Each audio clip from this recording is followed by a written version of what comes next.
I wonder if we have any Dark Souls fans on here. Well, I guess it's time to find out. Now, I've played Dark Souls 3 a few times on my PS4 and recently made the switch over to my PC because the cold winter weather really lets me enjoy the nuclear level heat emanating from my Radeon graphics card. These aren't unspoken rules I've found or anything. You're not gonna see anything like drink all your Estus before a PvP fight. No, this is a little different. Consider these things to expect if you haven't picked it up in a while and want to be more familiar with it. These laws, through hours of painstaking research and experience, I've found to be absolutely inevitable and unquestionable because it's just how the universe works. These are the secret laws of Dark Souls 3.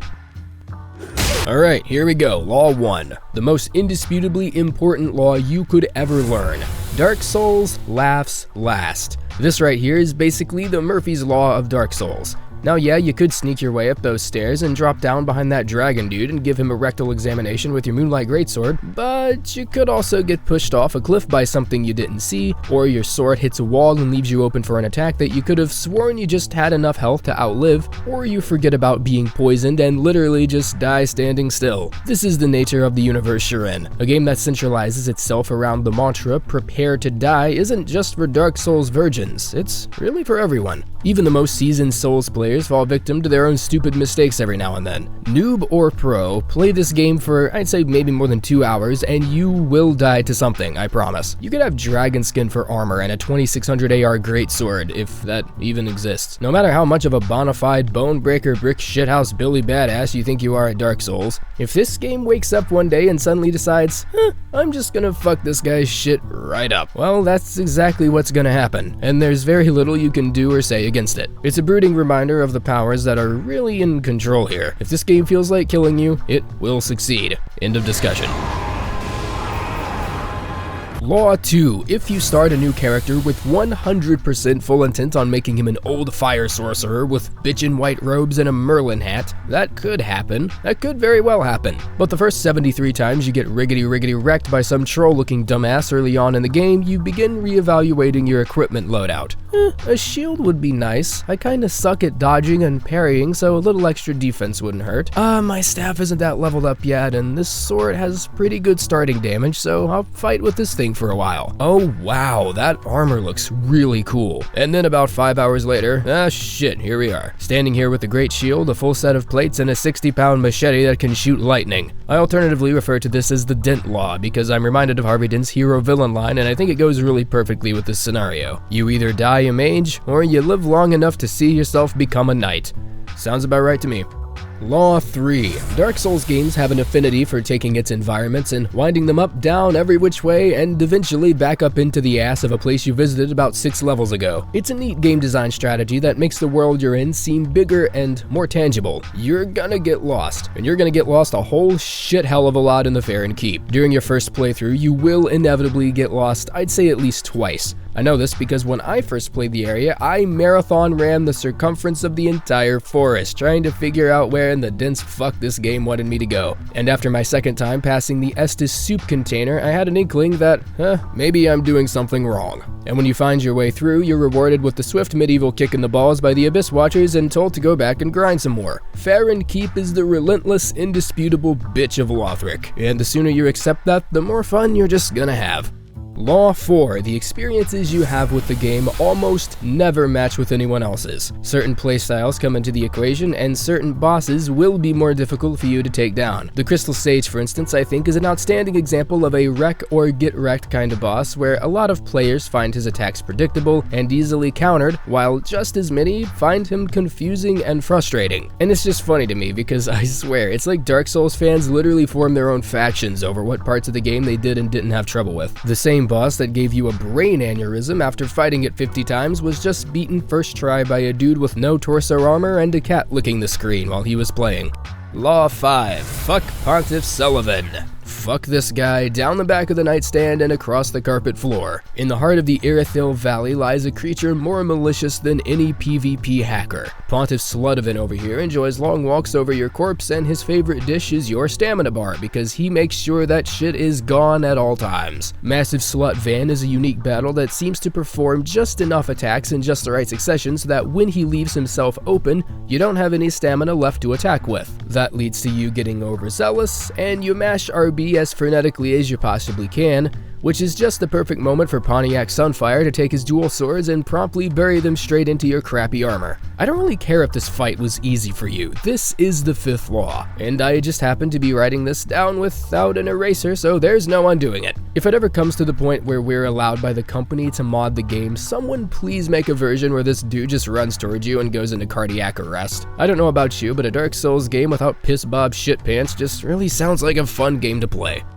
Law 6. If it's bigger than ass, it can kill you. If it's smaller than a paperclip, it can probably kill you quicker than the first guy. I had trouble adjusting to the punishment of Dark Souls when I first played because I kept going back to the size equals strength fallacy. I would dodge around all the fat asses and try and explore the route with the smallest adversity. And I'll tell you one thing for sure, this game gets maniacally good at managing your ego complex. You can slay dragons and cut through iron armor like paper, but it isn't really the Dark Souls experience until you fall into a ditch you weren't supposed to and get mauled by a rat the size of a couch pillow. I had a time where I was so focused on an NPC invader fight in the Carthus catacombs that I didn't realize all the chaos had accidentally aggroed the 3 small rats behind me. And guess what killed me first? Law 7. About 33% of all bosses will have ridiculous pharaoh-inspired names that look like they were pulled straight out of the fucking Necronomicon. A lot of the earlier bosses aren't nearly as guilty of this. Curse-rotted Greatwood? Cool, let's take him out. Deacons of the Deep? Sure, kill them in one hit, come at me. Okairos? Okay, is that trying to say Osiris? Well, that isn't how you spell it, so. Champion Gundyr.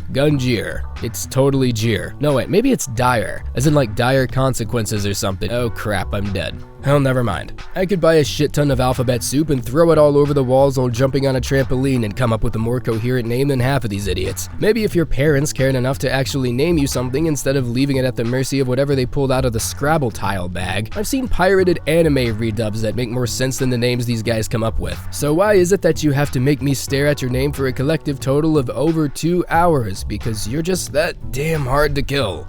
Law 8. If you attempt an aggro at a collection of invaders, demons, or any grouping of things powerful enough to kill you, there's at least a 50% chance the game will decide to give you the finger and throw all of them at you at once. Now there are instances where you can use a spell or a throwing knife or something to pick and choose who you tussle with first, but the awareness of these enemies have no consistency at all. Some dudes will literally stand in place with their back turned as their brother behind them is just casually trying to dislodge the sword I'm stabbing into his chest. And other dudes, I swear to God, could hear so much as a silent eggy fart from halfway across Irithyll and suddenly make a 40-yard dash right for your character. There's just no consistency, so it's really left up to chance. Even if you have a strength build, throwing knives are still useful for this exact reason, so make sure you have a nice hearty pack of cold steels on you at all times. You will thank me later.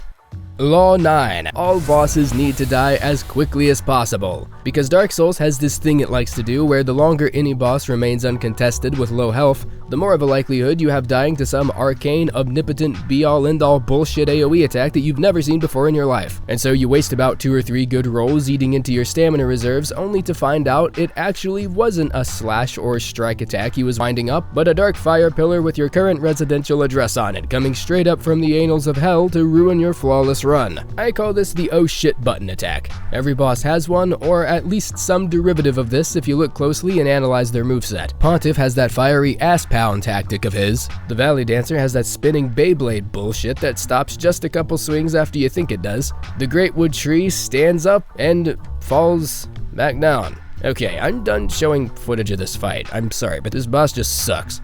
And the final law is extremely important to the Dark Souls curriculum because this is the only law that flies in the face of a law we have here in the real world, which is physics. Law 10. Walls don't exist. They just straight up aren't there. Just pretend like they're cardboard or something. I can't count how many times I've been blindsided by a random axe coming through the wall, and probably even more times than that have I seen some unfortunate soul try to run after me and end up getting stuck in the wall render, allowing me to violently combo his ass into non-existence and take all the souls for myself.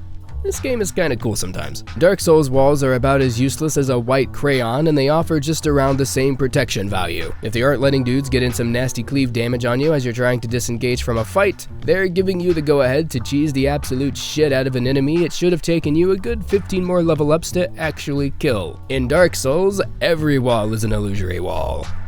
Did you know audience retention drops by about 75% as soon as the end of the video is signaled? Well, that's why I want to cut through the noise right now and ask you to please stay for like 30 more seconds. This won't take long, I promise. So the Forge climbed up to its first 6-digit milestone of 100,000 subscribers just a couple days ago, and I've never been so enthralled and so mortified in my life. The idea that 100,000 people sitting on their computers watched a video of mine and thought, wow, that was so good, I'm going to subscribe to this channel. That's seriously unreal to me. So as a sort of thank you, I'm going to start running some live streams here very soon where you guys can ask me questions about, I don't know, literally whatever the shit you guys want to know about me. I'll be playing games like Dark Souls, Hollow Knight, Salt and Sanctuary, maybe throw some Bloodborne in here and there, just whatever's on my list that day. Anyways, yeah, if you stayed, thank you so much. Thanks for tuning into The Forge as always. Keep it real, dudes. I will see you next time.